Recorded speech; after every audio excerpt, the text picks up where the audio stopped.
waxaa maanta munaasabad xaflada oo si heersara loo soo agaasimay lagu qabtay hoolka weyn ee Armaan Hotel magaalada Muqdisho ee caasimadda Soomaaliya.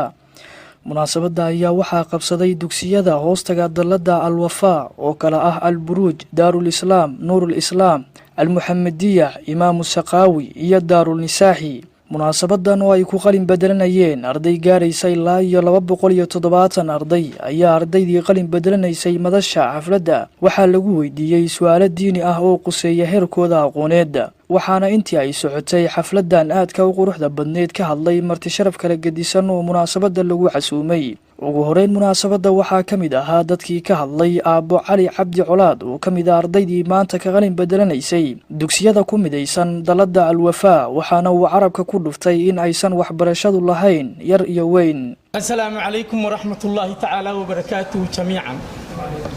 Alaykum assalam wa rahmatullahi wa barakatuh. waxaan u mahadnaqayaa macalinka iyo macallimiinta iyo mashaayikhda iyo maamulaha halkaan igu soo dhaweeyay in aan ka hadlo xafladan dhacaysa ee ay isku soo aruurisay Darul Wafa raabidatu Darul Wafa waxa weeye ilaahay baa mahad iska leh waxaan kale u mahadnaqayaa macallimiintayda qaaliga ee iskuulka Al-Buruj. Assalaamu alaykum wa rahmatullahi ta'ala wa barakatuh. waxaa mudnaan haddana iisi ah in aan maanta halkaan soo istaagay anoo dadka ardayda ee wax baranaya anigoo ugu daaweyn oo u soo talagalay in aan wax barto oo aan qaato dugsiga sare ee ثانويga ee Al-Buruj shahaadadiisa. المستحي والمستكبر لا يتعلمان شيئا. marka waxa weeye dadku waxay yiraahdaan qofku hadduu weynaado wax ma baran karo taas anigu waan ka soo horjeedaa oo waxaan idhi aniga oo nin weyn ah oo da ah ayaan waxaan rabaa in aan la tartamo ilmaha yaryarka oo tobajirada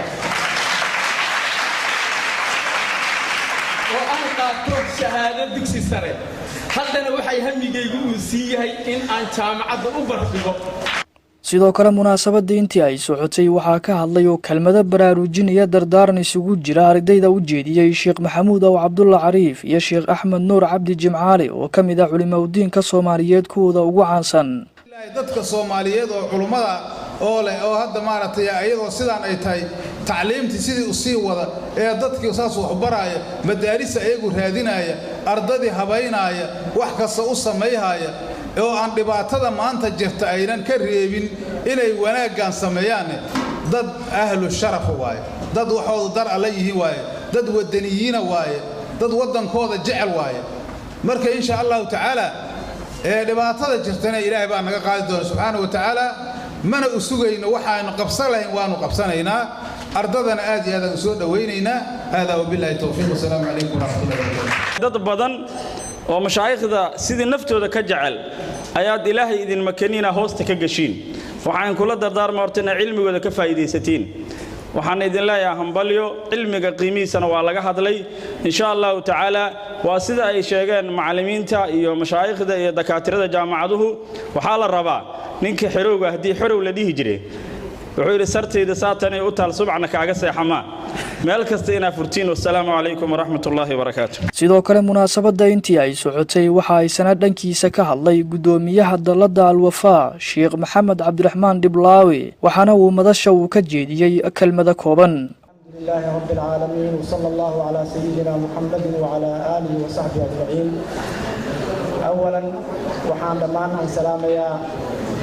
ka soo qaybgalayaasha xafladan ay ku qalin jibinayaan ardayda iskuulaadka halkaan loogu mar dhamaan waxaan leenahay ka soo qaybgalayaasha culimada diinka maamulayaasha macallimiinta ardada waalidiinta jaamacadaha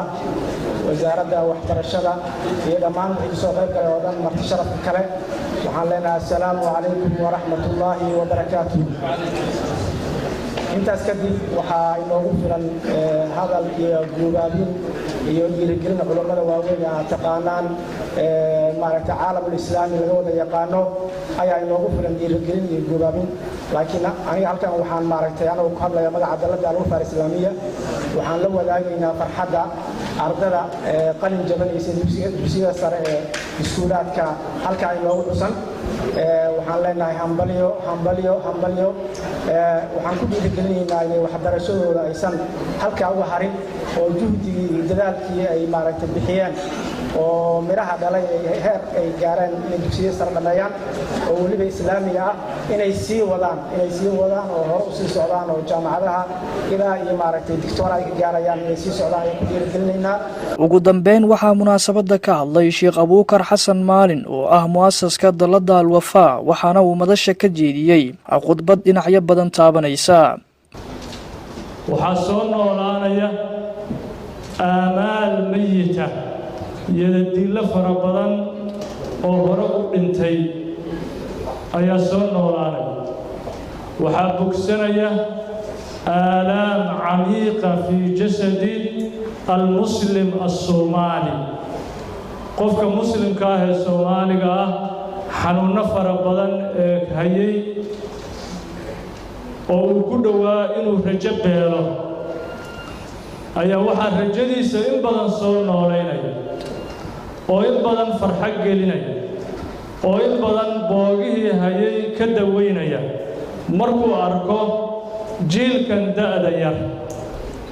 ee loo aamini karo risaaladii cilmiga oo qofku uu ku kalsoonaan karo 100% maadaama dadka iyo diinta da'dan yar ay u soo baxayaan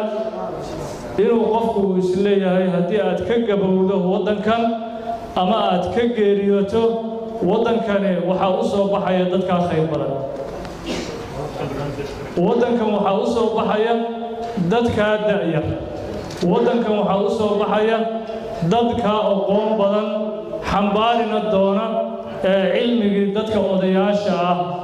ee anigu hadda aan ku jiro. markii ay soo idlaatay xafladda ayaa waxaa ardaydii dhiganaysay xafladda waxaa la guddoonsiiyey shahaadooyinkii ka turjumayay heerkooda aqooneed iyadoona ay xusud mudan tahay in munaasabadda ay goobjoog ahaayeen waalidiinta ardayda iyo macallimiintii wax soo bartay. Cabdixakiim Xasan Axmed, Cabdixakiim Ducaysane, Shabakadda Wararka Raas Media.